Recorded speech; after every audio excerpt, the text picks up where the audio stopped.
দেখো বন্ধুরা, আমি 4টে ডিম আর 2টো কেটে রাখা আলু দিয়ে কিভাবে এই ডিমের রেসিপিটা বানাই তোমাদের কাছে শেয়ার করছি। যেমন আমি কিছুটা জল কড়াই দিয়ে দিয়েছি, তারপর আমি কেটে রাখা আলুগুলো একে একে দিয়ে দেবো।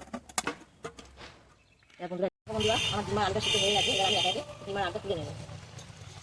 বন্ধুরা এবার আমি ডিমটাকে ভেজে নেবো। কড়াই একটু তেল দিয়ে দিচ্ছি বেশি করে, এবার আমি ডিমটা দিয়ে দেবো একে একে।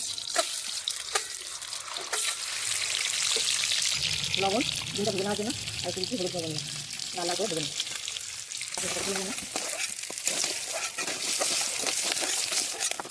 পেঁয়াজ কুচি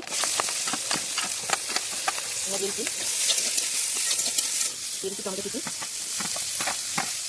কাঁচা লঙ্কা।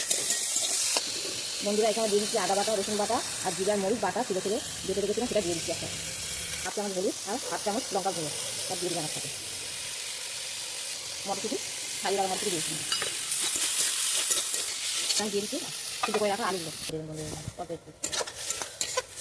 এখানে ভালো করে আমি আলু আর মশলাটা ভালো কষে নেব। বন্ধুরা আমার মশলাটা কষানো হয়ে গেছে, এবার আমি এই যে মাঝারি বাটির 1 বাটি জল দিয়ে দিচ্ছি। এবার আমার ভেজে রাখা ডিমগুলো আমি দিয়ে দিচ্ছি। তরকারিটা আমার হয়ে এসছে, এবার আমি 1 চামচ গরম মশলা দেবো। এবার আমার ডিম আর আলু ডানাটা হয়ে এসছে, এবার দিয়ে দিলাম এই 1 চামচ দিয়ে দিলাম। রেসিপিটা আমার কত সুন্দর হয়ে এসছে, কালারটা কত সুন্দর হয়েছে। দেখো বন্ধুরা এইভাবে তোমার ডিমের রেসিপিটা বানাবে, খেতে খুবই সুস্বাদু। আর এরকম বন্ধুরা একটু ঝোল ঝোল রাখবে, গরম ভাতের সঙ্গে খেতে খুবই ভালো লাগবে।